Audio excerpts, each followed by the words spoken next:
Mahomes back, throws, it is incomplete, picked off by the Lions. Brian Branch with it left side. He's gone, baby! He's going to the house! Touchdown, Detroit Lions! Deflected in the air, Branch ran under it, and he took it all the way back.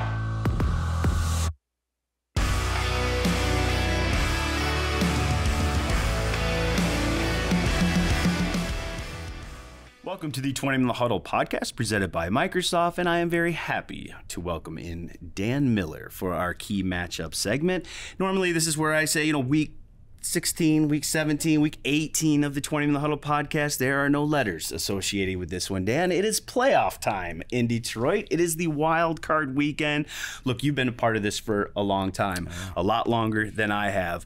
You've seen a little bit more bad than you have good. Just how fun has this ride been? One of my favorite things every week is when they put your calls of the booth, the camera of you in the booth. It looks like this has been a fun ride for you. It has, and I appreciate it. I'm happy to be here, and like you just alluded to, man, I'm happy to be anywhere this type of year. I mean, I'm just happy to be still involved and have this team out there. It's been amazing, and it's been amazing to watch this team grow over the last 3 years and to watch them kind of finish the job this year and win the division, and now know that there's more out there for them, and they'll be the first to tell you they haven't accomplished anything yet. Haven't won a playoff game. Yeah. Teams win divisions all the time. It's right. A little bit different for us because it's been 30 years. Now it's about getting into the playoffs and winning. But I think more than anything, it's being able to watch these fans enjoy it. It's incredible, man. The city. I've told people a million times, and I will never stop saying it. The best part of my job is seeing the fans happy, and they deserve this. Yeah. They have endured a lot. They've taken a lot of gut punches, and to see them be able to just believe in this and wrap their arms around it has been awesome, and let's just keep it going. I can't wait to see what that atmosphere is going to be like in Ford Field. They're opening the doors early. They're letting people get in there. I mean, there's just going to be an electricity about it that I certainly haven't experienced. And just what that noise level would be like. I mean, we were both at that Monday night game in 2011 where they had 9 false start penalties, and my ears were ringing a couple hours afterward. I mean, I expect a similar thing, and I don't know what to expect, but I know I'm going to get something that's probably something I've never experienced at Ford Field, and I can't wait to get to Sunday night for that reason. Yeah, this whole year has been electric in there. I mean, starting with the offseason when you sold out season tickets at Ford Field for the first time. Yeah. And that told you. And there have been times in the past where they'd say, okay, this game's sold out, and you'd look up and there'd be a lot of empty seats. Right. There's no empty seats. No. There's no empty seats. And, my mind goes to that game. And my mind goes to, it was a game against the Saints. Glover Quinn picked off Drew Brees and brought it back into the red zone or near the red zone. And I thought the roof was going to come off. It was one of the most, it's one of my core memories of being in that booth and just listening to it. And then Sean Rogers' interception going back for a touchdown against Denver to put him to 6-2 in 2007. But it's been different this year. It's just been different this year from the outset. And these fans have been amazing. And I just, sometimes it kind of bums me out because I have headphones on and you can't get the full understanding of how loud it is. So sometimes when I'm doing a game, I'll just do this. Open it up? Yeah, okay, open it up, and it's like, in oh here. my gosh. And it's just going to be, it'll be at another level this week. And it's, and Dan Campbell will be the first to tell you, it's incumbent upon his players to engage those fans. They got to put on the show. Those fans are coming ready, right? And they will knock it out of the park from the start. But then it's on the players to keep them in this thing. You got to give them something to go early on and make that a true home field advantage. No doubt. All right, we do it every week, the key matchup segment, and there's a few storylines in this game. Yeah, a couple here or there. One of them, obviously, Jared Goff versus Matthew Stafford. And I do this matchup not because they were traded for each other, back in the day. And I talked about this with Jourdan Rodrigue, who's going to be on a little bit later, the beat writer from The Athletic for the Rams. But it's rare that a trade works out where both teams benefit from it. Obviously, with Matthew and the Rams winning the Super Bowl the first year, but Jared has been a perfect fit for what the culture is, his resiliency, everything that Dan Campbell and the culture is. I think Jared's been a great fit, and he's played Pro Bowl caliber football the last 2 years. He's 29 years old, so he's obviously in a situation where it's more long-term than Matthew. It's really worked out in this game, and I think when I look at this matchup, Dan, to me, it's about which one of these two makes fewer mistakes. I agree with you. I agree with you. And I give credit to Jared for what he's endured here. Yeah. I mean, that first year was difficult. And I think he'd be the first to tell you that. You know, you're doing nothing but losing. The team that traded you is doing nothing but winning. The guy you got traded for is probably the NFL MVP halfway through the season, and you're just here trying to figure things out.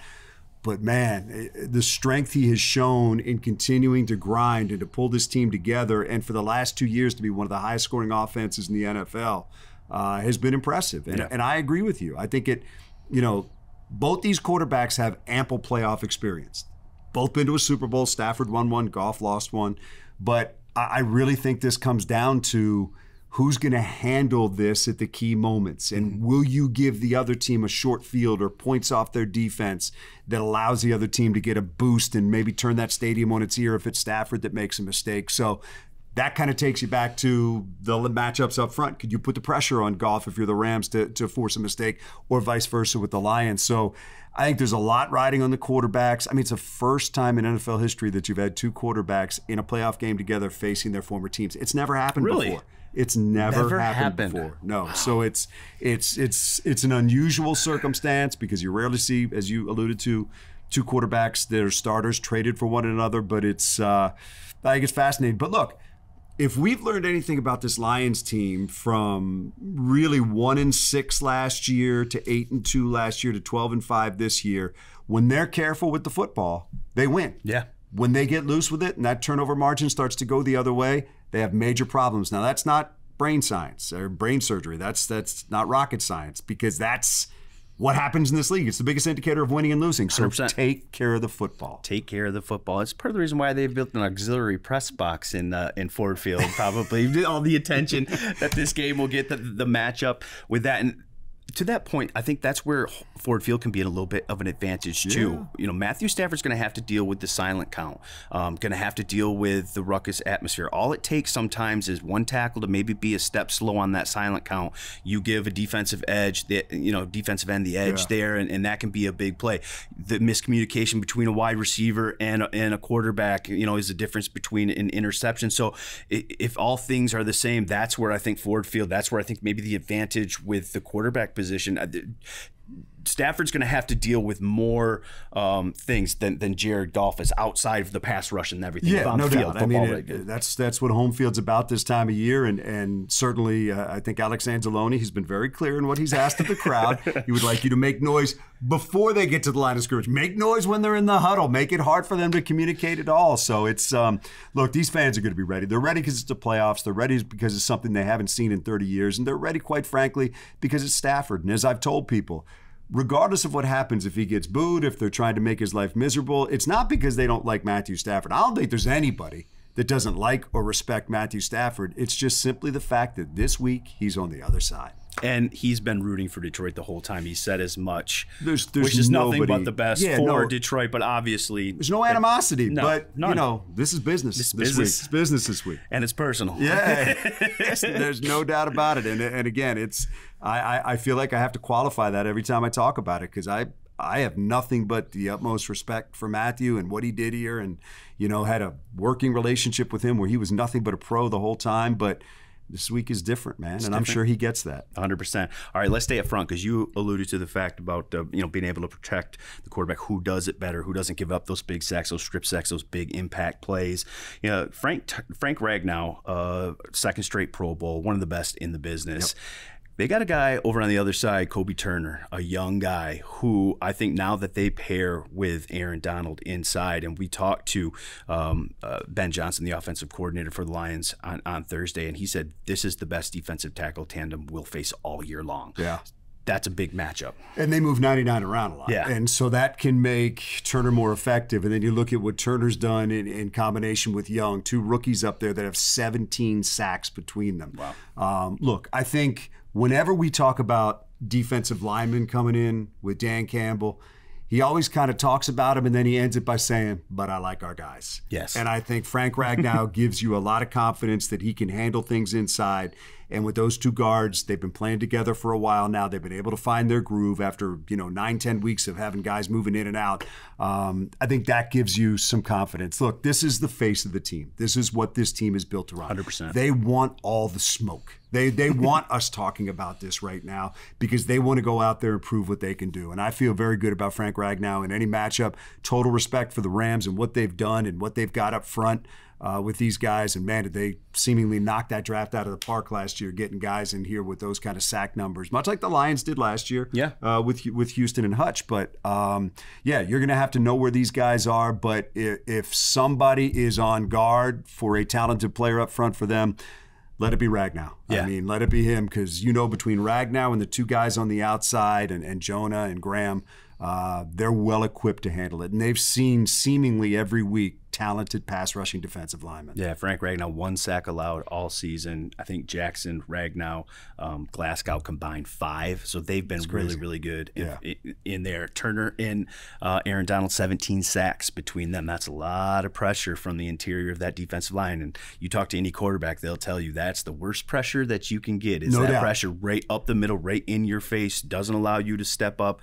Now those edge guys, can get to you a little bit better too. It's dangerous, but I agree with you 100%. I think those guys are going to be up to the task. I think they're hearing this all week about how good those guys are. The Rams have 4 guys with at least 6 sacks, all that kind of stuff. Okay.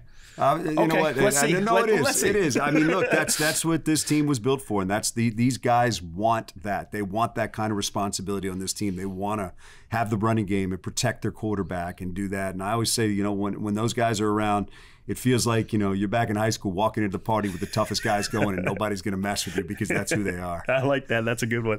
All right, let's go to this one. Amon-Ra St. Brown versus Quentin Lake. I don't know the status of tight end Sam Laporta yet. Obviously would be a huge loss for this team if he can't go. But in my opinion, if he can't, this has Amon-Ra St. Brown big game written all over it. A guy that says, look, it's the playoffs. It's the first time here. I'm the guy on offense. I've been that guy for the last 3 years.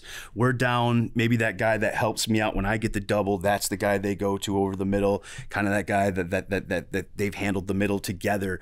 If he doesn't have him, I just get this sense from Amon-Ra that he's going to be like, okay, this is my moment right now to step up and be the guy if we're down a guy. Well, they stole one of his moments by not putting him in the Pro Bowl. Yeah, the other guy on the field motivates him a little bit, and that certainly will get him going. Did you see the hair this week yet? Oh, yeah. Nice. It's a good look. I don't know if it's a look for me. I don't know if I could pull it off. We couldn't pull it off. We should have done the blue here for the bog. His hair matches my pullover here. But no, it's look, he's built for this stage. Yeah. I think he's one of those guys that as the stakes go up and the lights get brighter, he just gets more intense. And it's never like he's not intense because he always is, whether you're playing ping pong or something else. I mean, that's just who Amon-Ra is. He's just, and Coach talked about it this week, he finds a way to motivate himself. And I think that's one of the things that makes him great. I think he likes to think that people cast doubt upon him. It's almost like that Michael Jordan thing where you will make up something so that you have that angry feeling about somebody. But the one thing that stands out to me about Lake, just looking at some tape and looking at the numbers and looking at some PFF stuff, he's a good tackler. Yeah. And Amon-Ra, a lot of what he does, yards after the catch. Look at the 70-yard run last week. So I think there's a little game within the game there. Amon-Ra might get his catches. Can he get away from him, make plays after the catch and get that yardage? So I think that's one thing to watch. But I think Amon-Ra understands, depending upon the situation with Laporta, they're going to need him in this game. They're absolutely going to need him. And let's not diminish the loss, too, of Khalif, who is just kind of like a hidden guy on this team. Blue piece, that's how I refer to him. Lightning fast, lightning fast out there. And when you least expect it, he can bust you up for a big play. So that they'll miss him as well. And I think Amon-Ra understands he's going to have to take more on his shoulders in this game. Yeah, 100%. 48 targets on Lake this year, 34 completions. That's 70%. Not a bad percentage there. You mentioned how good he is. Once you get it to him, and he comes up and supports the run too. He's a nice player in that. If you look at only some of the numbers. 2 touchdowns allowed, so not a bad little player there, and a good tackler. That'll be a nice little and he'll be ready for this too. I mean, look, if you're going up against Amon-Ra St. Brown, you're going to be ready for it. This is a challenge for him as well. So I think that's a really good matchup to watch and a really important one in this game. All right, we talked about Aaron Donald. Let's talk about Detroit's defensive guy. When you look at guys who are going to make a big play in the game, you think of Aaron Donald, right? The strip sack quarterback, the big play, the turnover, whatever. But I think when you look at that on Detroit side on defense, Aiden Hutchinson's that guy up front. I think he's got a great matchup against a veteran guy in Rob Havenstein. 2 sacks allowed, 2 quarterback hits all year, Dan. He's a veteran guy that's played some really good football, but boy, Hutch is on a nice little streak here to end the season. 5 sacks, 7 tackles for loss in his last 2 games. He's rolling. I think that's going to be a really, really interesting matchup. Can Hutch find a way to make that big play like the end of the Chicago game, like he has really all season, that kind of difference-making play? Like right after the game against Minnesota to finish the regular season, Hutch talked about now going on the global stage. Okay. And I think Hutch loves it. I think he absolutely... Yes, he does. Now look, this is a veteran. This is the guy on their line that holds everything together. Their line's a lot better this year than it has been in the past. No doubt. It's a lot better than it has been in the past because they've been able to slot those 2 guards in there, getting Dotson from Pittsburgh and then having Avila on the other side. So their line is not kind of the porous offensive line that we had seen from the Rams in the past couple of years. But this is again, it's a heck of a matchup, and it's going to be a challenge for Hutch. You're going up against a veteran who has been under these type of lights before, and this is really your first time in the NFL. He's obviously played in some big games in college, but I think I love just how he's finishing right now. Yeah. But I think more than that, Tim, part of this is going to be, can other guys step up? Because as the other guys step up, then Hutch can make plays. If you look at the Onwuzurike sack from last week, Hutch made that play. Hutch forced the quarterback out of the pocket right to Levi. Levi finished. And it can work the other way too. Yeah. So they need Levi or Josh or Alim or Romeo, who's played well recently, to help Hutch out. So maybe that way there's not 2 guys over there with Hutch. Maybe that evens things out a little bit, and they have to start worrying about some other guys. I am sure if you look at what the Giants did in that game against the Rams, they had some free guys running at Stafford in that game. They dialed up some interesting things. I'm sure AG took note of that, and the Lions have been blitzing quite a bit lately. So you're going to see them, I think, dial some of those things up. So all those things, I think, help Hutch maybe take some of the pressure off him to make plays in this game and maybe take some of the attention off him to where you can make a play at a critical time. But I can't state enough how much better this defensive line becomes. I almost feel like we know what we're going to get out of 97. It's the other guys that have to step up. No, it's a great point. How devastating has that spin move become with Hutch? You look at the total pressures, 101 this year. That's 2 behind Micah Parsons for the NFL lead. I mean, and now finishing. That's the big thing. Because we saw the pressures and 101 pressures, but you only had 6.5 sacks for a big portion of the season.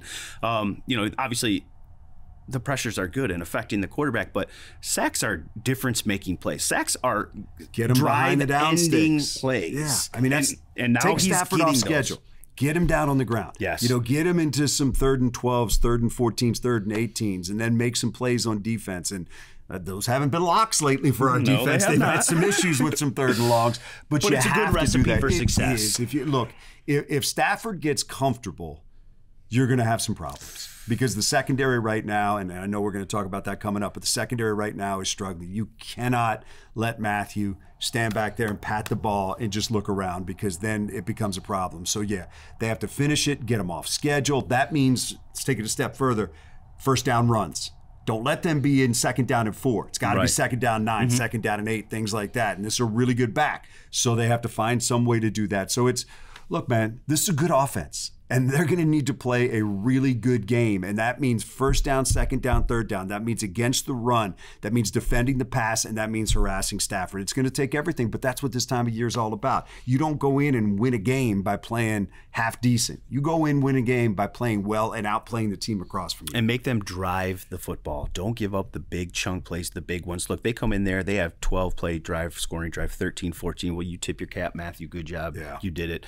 Limit the big plays too, and I think that'll be big up front, getting the pressure on them, not letting things develop in the secondary, and let the big plays come. A huge problem lately. Well, let's talk about it next, because our last key matchup in this one is Cam Sutton, Lions cornerback versus Puka Nacua, who is having a heck of a rookie season. Amazing. How does that kid fall that far in the draft? What was he, 6th round?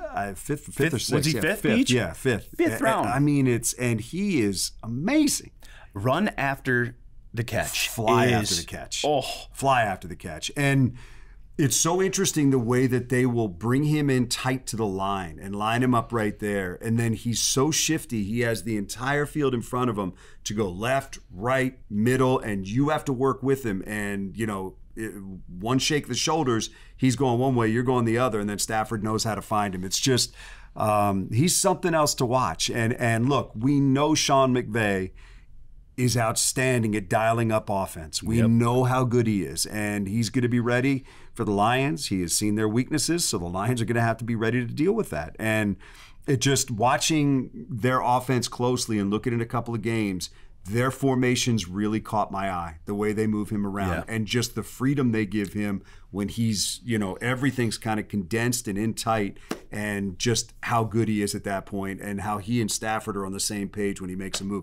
He's an amazing rookie. It's really one of the best stories in the NFL this year for a guy to come in and do what he's done as a 5th-round draft pick. 4th in receiving yards, 1,486. 4th in touchdowns with 10. 6th in 25-plus receptions with 14. He's got a pretty good guy next to him, Cooper Kupp, too. He's been doing it for a long time, too. And I think that's what makes it a little bit hard. You can't just focus in on Puka because it's not like a Justin Jefferson situation where that's the guy. And that's the guy that's probably going to end up killing you.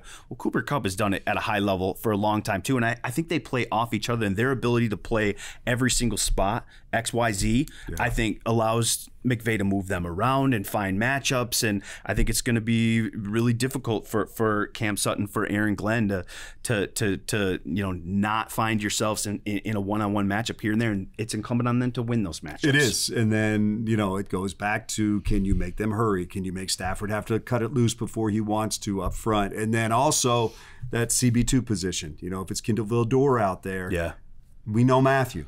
He's going to look for the weak link, and right now, they've gone through several CB2s. It's Vildor. We saw him matched up one-on-one with Jefferson, which was unfortunate on that 4th down last week. That ended up being a touchdown. So, if you have Sutton on 10 or you have Sutton on Nacua, then Vildor's someplace else. And that might be where Matthew looks, because we know how he plays and we know what he does back there. So it's going to be incumbent upon them. And this is where you need your safeties to help out. This is where I think Aaron Glenn's going to get creative. He's kind of told us in his press conference this week, you just have to wait and see how we handle those 3 safeties. And I have a feeling we might see them on the field together and see what they do to kind of try to slow this passing game down. And they're also guys that will come up and support the run, so I think he'd be comfortable there. So there's a chess match here. And I think that Aaron Glenn, I think he knows he has to cover some things up a little bit in that secondary. So I think it's going to be interesting to see how he plays that. It's going to be fun. It's going to be so fun. It's this is where you want to be, and if we keep going from here, Tim, we would sit down next week and talk about all the challenges that the next team that they play will present. But that's what this time of year is about. There's nothing easy. There's nothing that nobody you would look at and say, okay, that would be something. I was watching the game between the Rams and the 49ers last week, and I was thinking, okay, if they lose, then the Packers are coming in. Packers are playing great football right now. They came in here and knocked us down on our own field on Thanksgiving Day, so that wasn't going to be easy. No. We'd be sitting here talking about their defense and Jordan Love playing good football. So, look, all the things we're talking about, it's not doom and gloom. It's about the challenge and how you answer that challenge this time of year. Well, he is the voice of the Lions. He is the sports director at Fox 2. Does a great job with everything. Tim? I enjoy it. You do too, and this was fun. This is. I'm glad you could do it, because you are always a popular one on the podcast. I can't wait to hear your calls. Hopefully, it's a winning call late on something great that happens, and we're on to the next one. But thank you so much for joining me. I appreciate it. We'll be back with Jourdan Rodrigue and a couple players.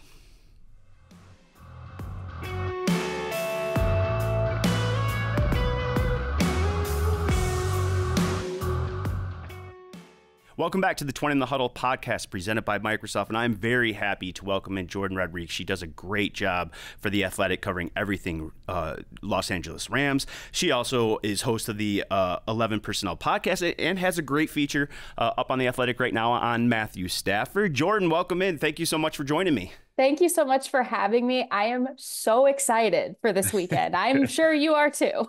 Yeah, it's a little different around here. First playoff game, obviously, in 30 years, and you better prepare yourself for a crazy environment. I know Sean McVay and everybody talked about that environment at the Superdome in 2018 for the NFC Championship game.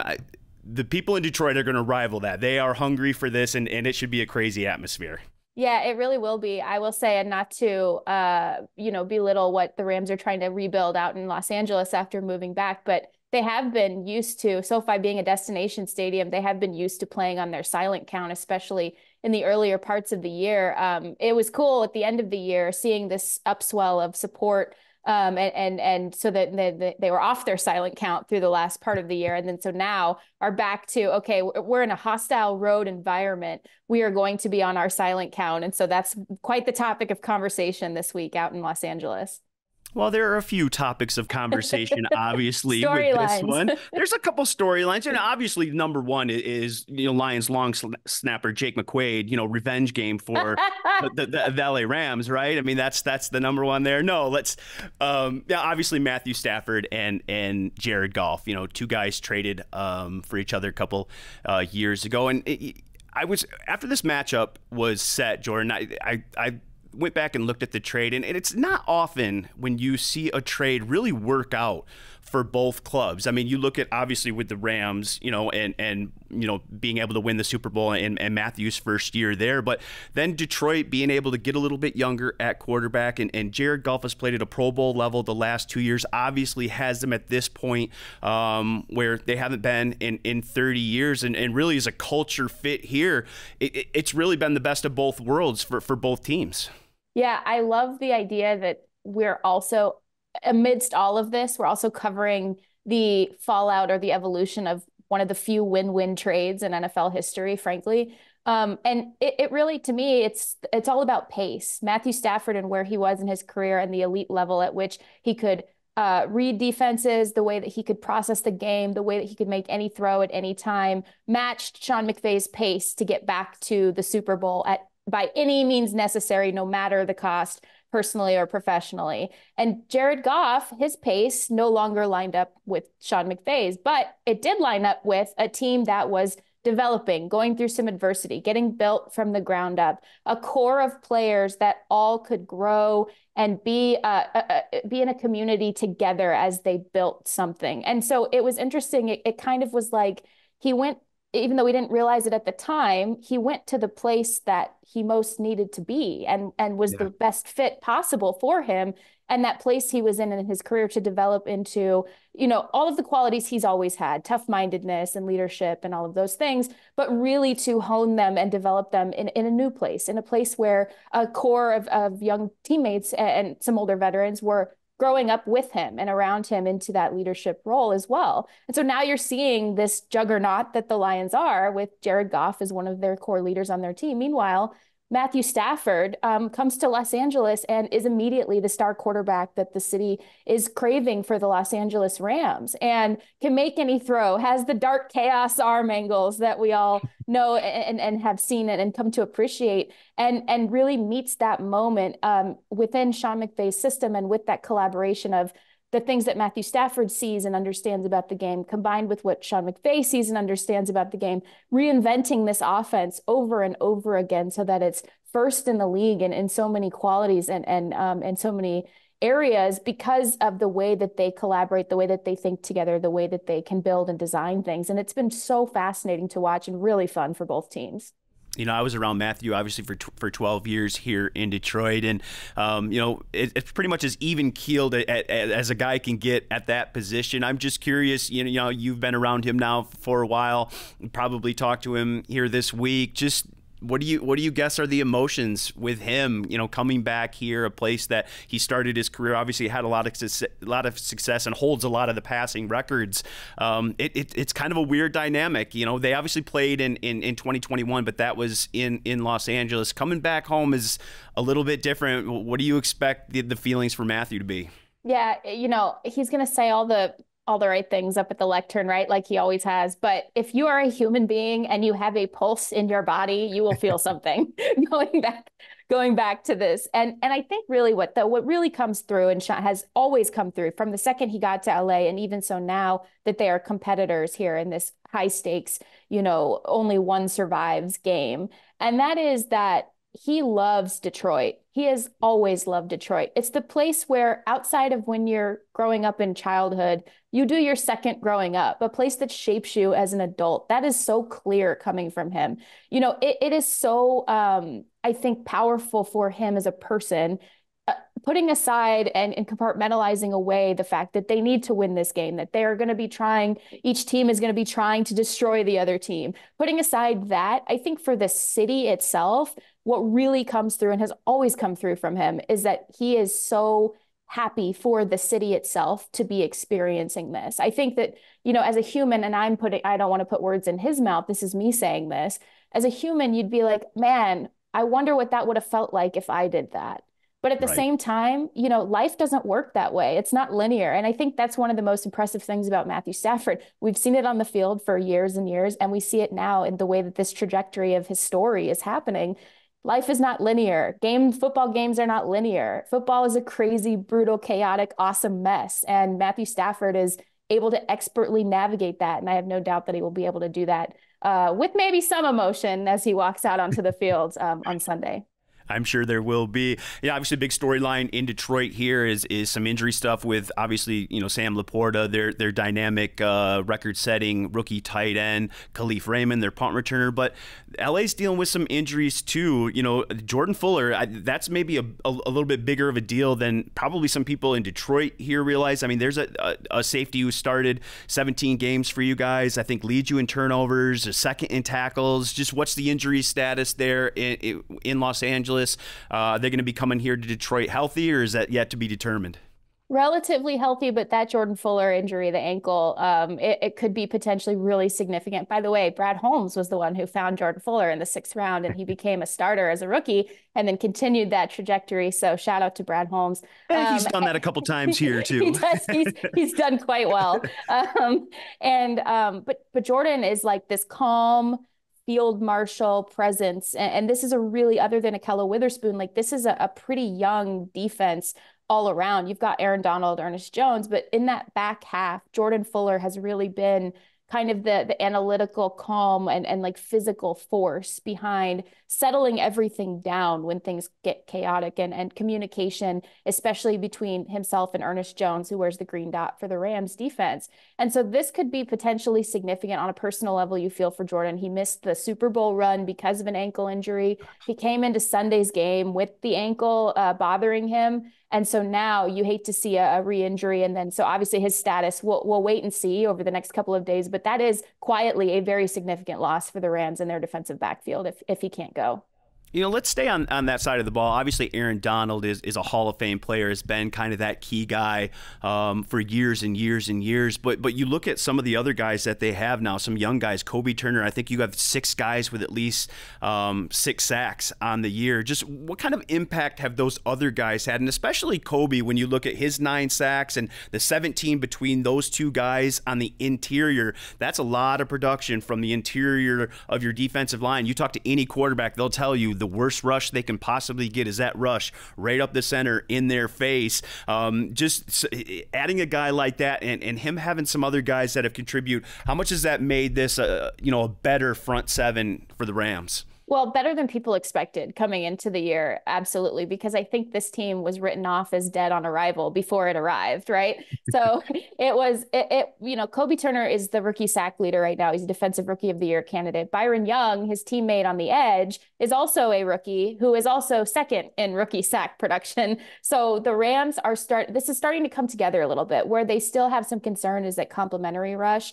It's the initial push is quite very much there between Aaron Donald and Kobie Turner, and then Bobby Brown contributing at nose tackle when he can. Jonah Williams, a quiet contributor as well. But the containment in the perimeter, the second part of the rush, the transition rush that Aaron Donald likes to call it, that's been an area of concern all week, where some of the concerns we just talked about in the secondary, come up as well, because you're having to cover for a long time if your transition rush is taking a minute to get there. So this is where the Rams have worked really hard between Eric Henderson, the D-line coach, and Joe Coniglio, the first-year outside linebackers coach, to shore this up, to make sure that it's a 1-2 punch, not just an initial punch and hopefully a sack and a takedown from that interior. Kobie Turner has really impressed me, not just because of what he's been able to do production-wise, but the way that he can run games with Aaron Donald. Aaron Donald loves to run games. He's like the guy who's helping to plan their rush and their pass rush plan every single week. But Kobie Turner has taken on that challenge and that classroom challenge with Aaron Donald and really become a guy who is like his go-to communicator with, in terms of setting up the rush the way that it needs to go. And he's still learning. He's a rookie, but he's doing it with such a tenacity and a surprising amount of speed for his size that I think makes him really effective alongside Aaron Donald. And again, I'm talking with Jourdan Rodrigue. She does a great job covering the Rams for The Athletic, and also hosts the 11 Personnel podcast. That's going to be a great matchup up front, because Detroit's got, probably one of the top 3 offensive lines. They've been terrific, keeping Jared Goff clean all year long. And so, obviously you look at the production on the other side. I think that's going to be really a key matchup in this one. Also key for Detroit is going to be, and defensive coordinator Eric Glenn is going to be trying to figure out a formula to slow down Puka Nacua and Cooper Kupp. Jourdan, what makes those two so lethal together as a duo? Yeah, well, Jared Goff will know it all too well, because when he's watching from the opposite sideline when the Rams offense is on the field, because it's Robert Woods and Cooper Kupp. And it's vintage throwback concepts that they would run Robert Woods in. And now it's Puka Nacua, again, wearing number 17. So it freaks us all out, to see number 17 running around, getting involved in the run game willingly and so effectively that Puka has been, and that Cooper's always done throughout his entire career. It is a deadly attack between the two, because you've really got 2 number 1 receivers out there. Matthew Stafford has a comfort and a rapport with both of them. We've already known, we've seen what he can do with Cooper Kupp, but he's doing it as well with Puka Nacua as well. So he's got the 2 ones out there. The thing that's so deadly about the attack is they're so interchangeable. They're running everything out of pre-snap 11 personnel looks, hence the name of the podcast.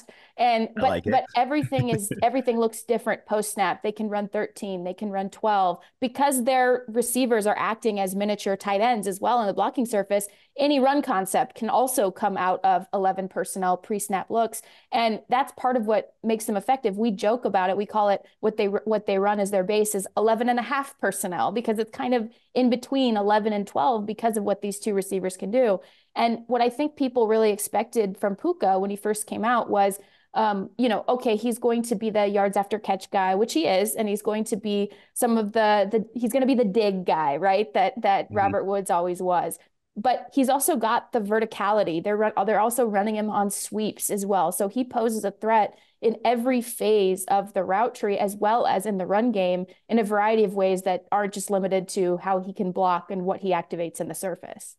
Yeah, a lot similar to Amon-Ra St. Brown here, and you look at their numbers and the way they play, how they can play all over, really used in the same way too. But Kyren Williams has been huge for that team too, and that ability to run the football off of that, all the different personnel groupings and all everything that they do, the eye candy and the pre-snap stuff. But to have a running back that can then be productive too, it's really a triple threat. We see it in Detroit. When I look at these 2 offenses, it's almost like I'm watching the same team with young backs and productive wide receivers and quarterbacks that are playing really well. It's the same team.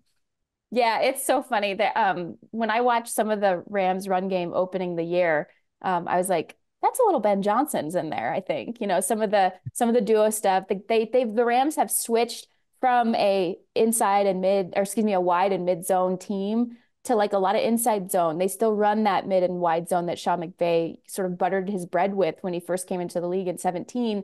But now they're a gap team. They're running duo as their run of choice, right? And that's so meets the league where it's at, which the Lions did last year and know very well, meets the league in the moment that it's in. And the best, I think, duo is the best run you can run. Our guy, Nate Tice for The Athletic, was the first to kind of tagline that. And I agree with them. It is Kyren Williams is also a perfect match for it because he understands how to set up linebackers.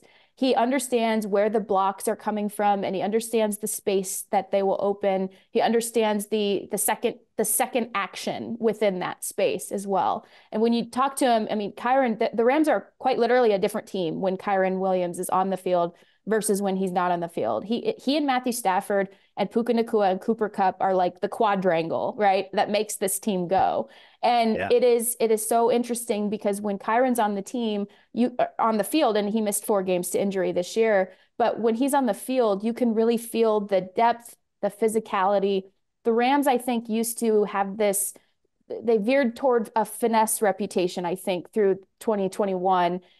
Because of what they were, the amazing stuff they were able to do in the drop back passing game, right? And I say finesse not as a bad thing. It's just they were such a pass heavy attack and their run game deteriorated a little bit.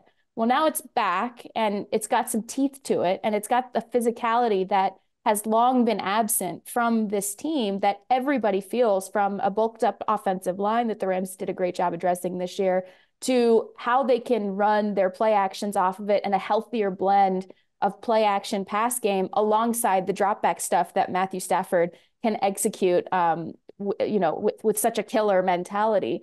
And that's what makes this team fascinating. It's not just one thing or another. It's everything together meshing at once, which again, nobody expected from this group coming into the season. Yeah, and it's meshed over the last 2 months. I mean, you look at the way that they finished 7-1 with their only loss in overtime at Baltimore. They're playing really good football right now. Last one for you, Jourdan. From LA's perspective, maybe what's one or two really key matchups for you in this one?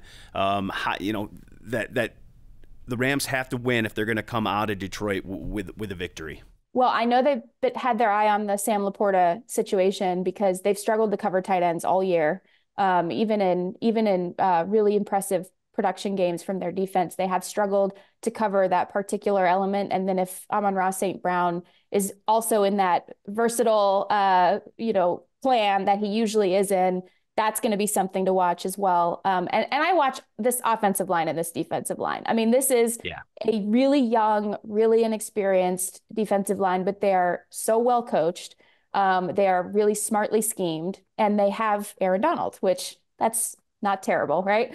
But this Lions offensive line, I could not be more impressed with how they have built this team and this roster. And, I covered Brad Holmes and a lot of those guys, Ray Agnew, and a lot of those guys who are over there now. And you always knew if they get a chance, they're going to build this thing the right way. And they did. And you can't be more impressed with the product that has come from that. And so this is going to be a clash of really, really smartly schemed, really physical, really energetic, and up and coming even in some ways on the Rams side players just within that little box, right? Just within the box, you're going to watch like this epic clash, this epic matchup. You're going to watch people problem solving each other and growing in real time. And I think that's going to be the most fun thing.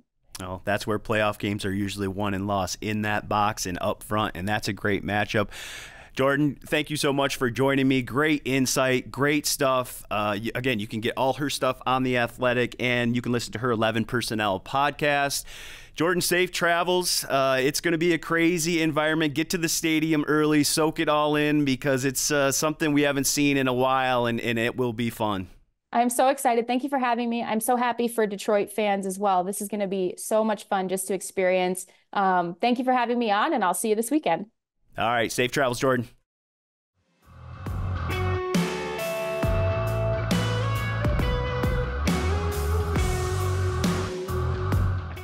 Welcome back to the 20 in the Huddle podcast. And now I welcome in Taylor Decker, longtime left tackle for the Detroit Lions, one of the most veteran players on this roster. And Taylor, you were drafted in 2016, and you went to the playoffs as a rookie. Mm-hmm. At that point, did you think, well, this NFL thing, it's kind of easy. I'm going to be in the playoffs all the time now. I mean, your first year, you get exposed to it. Yep. And then there's obviously been the drought.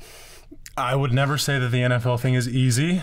But yeah, I mean, we had success my rookie year, and it was almost like, this should be the floor for the expectation, moving forward, because that was my only experience. I didn't know any better. And now like looking back on that, I have an appreciation for what it takes to be able to get an opportunity to play in the playoffs.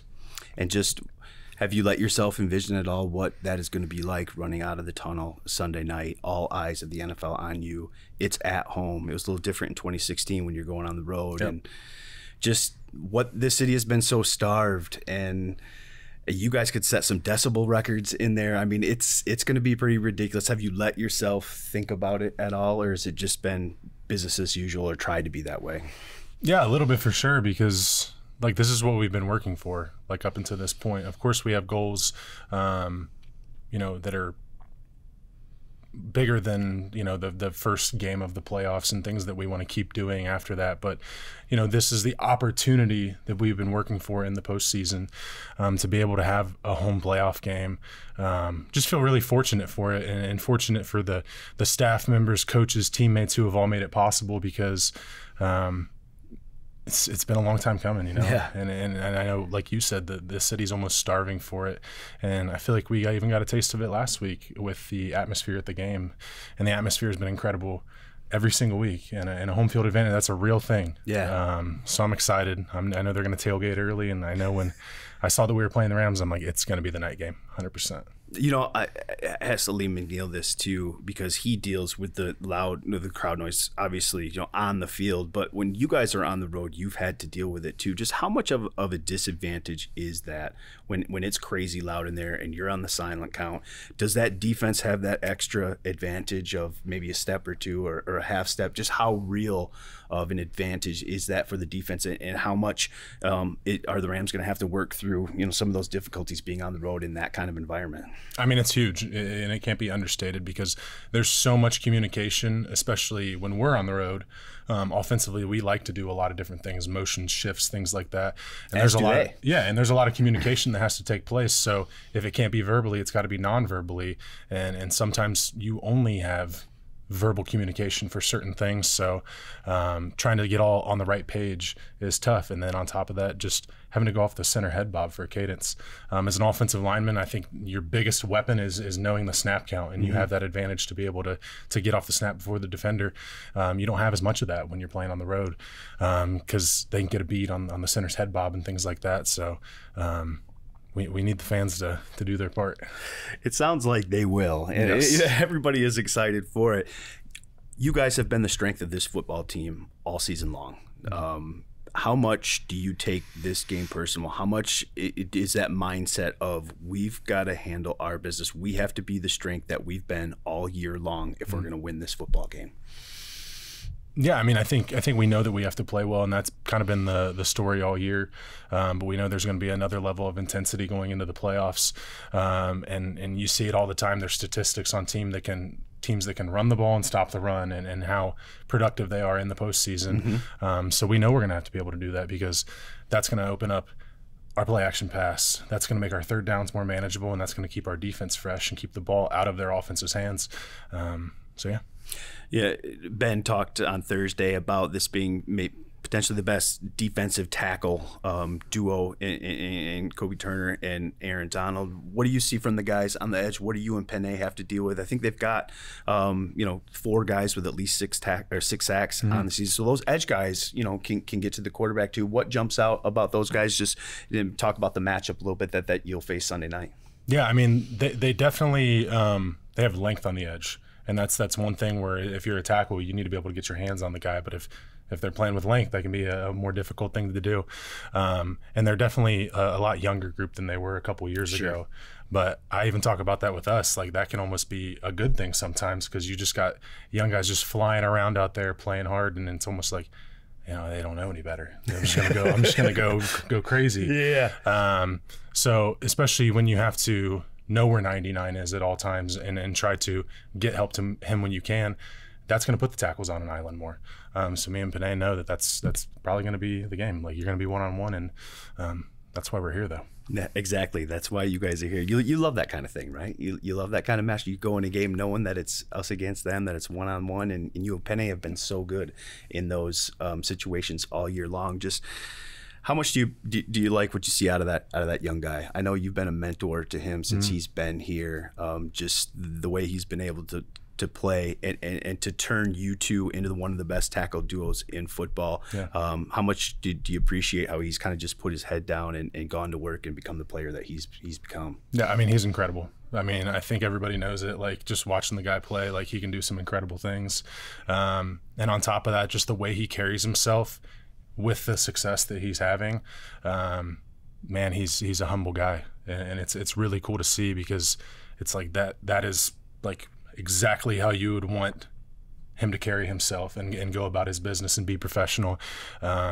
He's a weapon for us, and it's fun getting to watch him play, and it's fun getting to be a teammate of his, along with all the other guys. Like, it's fun to watch your friends go to work and succeed and do well. I was just going to say, how fun has it been just to have the five guys now healthy for an extended period of time, and now go into the playoffs with your best five, with your guys playing the way you guys have been playing.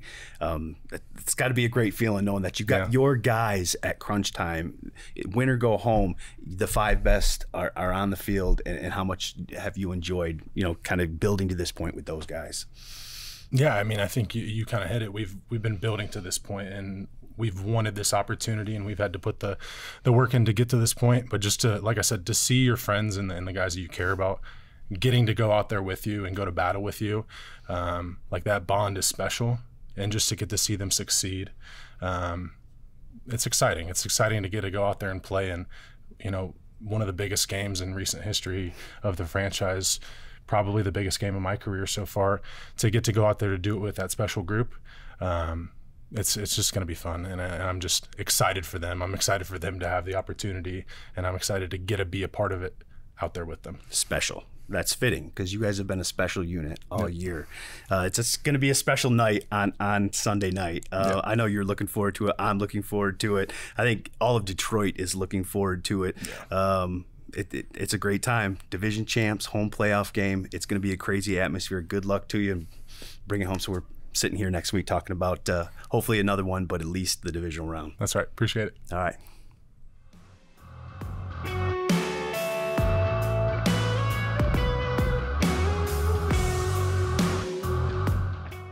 Welcome back to the Twentyman the Huddle podcast, and I am very happy to welcome in Alim McNeill, defensive tackle for the Detroit Lions, third year. Alim, thank you for joining me first off, and good to see you back on the field. Week 18. How important was that for you to get some playing time, to get some reps? You'd missed the 4 games prior with a knee injury, but just to get back on the field and work through some things, test out the knee brace. How important was that heading into the playoffs? Yeah. First of all, thanks for having me back. But that was huge. I didn't want to put it as I'm just trying to get some reps in, like, type of game. Like, I was playing that game. I didn't want to just be like I'm getting to this number of snaps or whatever and I'm done. Like, I was actively playing. I was ready to go the whole time. But that was really good. It was huge for me, like, confidence wise. That's all it is, just like confidence builders. Because I know I'm good or whatever. It's just I haven't been able to do it, playing a game. And to be able to play in that game, and I moved the way I moved, and I felt really good. So it was huge. It was huge. I know I had felt good before that, but obviously I hadn't played a game since then. And it was huge. It was good. You never miss a game with injury. So playing with the brace, no limitations there. I know it was a custom-made deal for you. It felt good, nothing. Oh, yeah, no. I just felt like my regular leg, honestly. From time to time, I have to, like, restrap it back up or whatever to get loose. But other than that, no limitations at all. Have you let yourself think about what that atmosphere is going to be like? I mean, you're around town. You get the feeling from the fans and how hungry they've been, how much they've showed up on the road for you guys. I mean, I can't. What it was like in Arrowhead and some of these other places. I can't even imagine. I had Dan Miller on, earlier, and we talked about it, and there's an anticipation about what that environment is going to be like, and that's got to be the same for you as a player too, 100%. Right? We're about to set the new standards. We're about to have the new state. Everybody's going, Ford Field's the loudest stadium in the NFL. Everybody's about to say that now. Like, that's what's about to happen, and that's what we want to continue to happen. But as far as thinking about, like, how it's going to be, I mean, I'd be lying to you if I said that hasn't been my only thought this whole week. I've been thinking about this game this entire time. So, yeah, that's all I've been thinking about. And I know it's going to be electric. I know it's going to be crazy. Getting to the NFL and playing first NFL game, that was for sure the dream, But this right here, like, playoffs, like, this is what I dreamed about. Like, this is what these are the moments that I dreamed about. And yeah. It's going to be crazy. And that's the only thing I can think of. I try to get my mind off it, but there's no other way. I can't. Is it worse playing a night game sometimes? No. So that you've got to wait around all day, or do you like that fact? Or me personally, I like it because it gives me all day to rest up and get right and get the right fuel and food, and I can watch a little TV and I can just relax and get right before the game. I like the night games a lot. I feel like every time we play a night game, we come out firing too. So I like it a lot. But as far as the waiting game, that part does suck. You got to wait all day, but it does give you a chance to get right before the game starts, get your fuel in you and everything. Good rest. So I like it, and I don't like it at the same time. All right, let's talk about the opponent a little bit. Not a bad offensive line unit when you look at the overall totals in terms of, had a 1,000-yard running back, top 6 in the league in sacks allowed. What maybe jumps out to you about the unit, the interior guys there, and what are the challenges?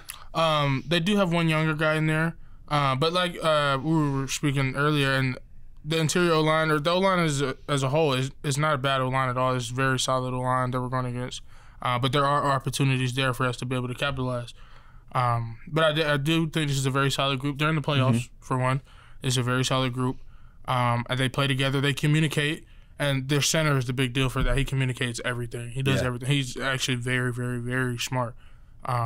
He's a super smart center. So there's a very solid group we're going against. So we're going to have our work cut out for us. But there's definitely going to be opportunities to capitalize on. We were chatting about this too. We're talking about Ford Field and talking about the noise in the environment. Just how much of an advantage is that for you guys on defense, and especially you guys up front when teams are on a silent count and maybe things are maybe just happening a touch slower, there's some miscommunication. Is that a real thing? Is that advantage palpable in the NFL? Yes, 100%. If they can't hear what's going on, if they can't hear their own calls, they can't run the play.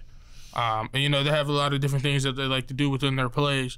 They might go under center and then come back and get in the gun. They'll switch up everything. If they can't hear that and hear what's going on, they're not getting their signals from each other, and messes up a lot of stuff.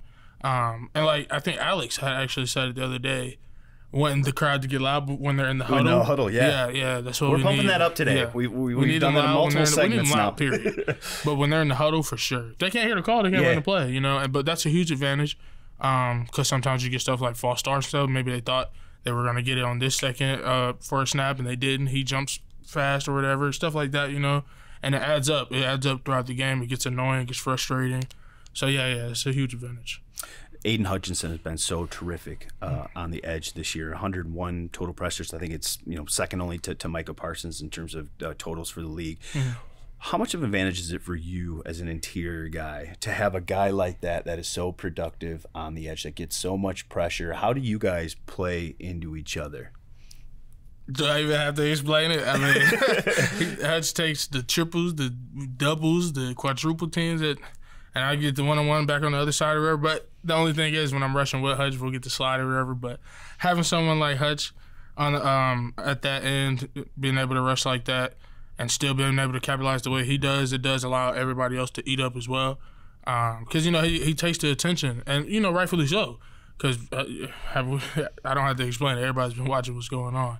But having a guy like that, it does allow for a lot of different opportunities to open up, specifically one-on-ones and stuff like that. But it's huge. It's huge. How proud are you of the season that you've had too? And I know this isn't a time of reflection. There's still work to be done. But you had a career high in sacks despite missing 4 games. A career high in quarterback pressures, career high in tackle for losses.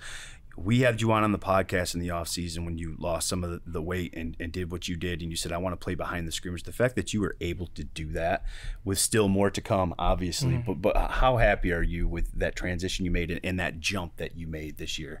Not satisfied with, with everything just yet or whatever. But I'm very happy that I'm ever able to, contribute and help make more plays for the team to, help win games and stuff like that. I just didn't want to keep sitting back and because I feel like there was a lot more that I could do to help the team. Just to help the team, and I'd be able to do a lot of more stuff like that. I'm creating more opportunities to be in different packages and stuff like that to, be able to help the team, help the defense get off the field, stuff like that. But I'm really happy that I've been able to do some of the things I've been doing, because it's helping us as a unit, as a defense, and as a team. And then just for me personally, I feel like I'm playing football again. Yeah. I feel like I'm back to being what I used to do. So. Aaron Glenn talked Thursday about tackling. That's been a big emphasis this week. How important is that with this running back, with some of these receivers and just some of the weapons that they have? You guys got to be really sound in that regard, don't you? Yeah, 100%. Just like any other game, tackling is huge, but specifically this one, talking specifically about this one, they do have receivers that break a lot of tackles. Their running back, like we said, had over 1,000 yards. You don't just get that by just running straight free. He's definitely breaking a lot of tackles.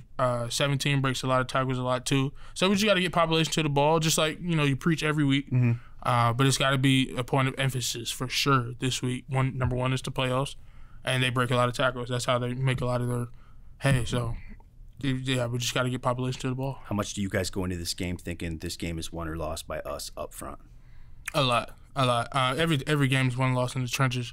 If we're getting blown off the ball, getting beat up, we're not helping anything. If we're getting blown off the ball, linebackers can't do what they need to do, then it makes it harder on the DB. So everything starts in the trenches. So yeah, I 100% believe this game is won or lost in the trenches. So. Well, it should be a fun one. Obviously, tons of storylines, tons of matchups. Ford Field is going to be rocking playoff football with a division championship.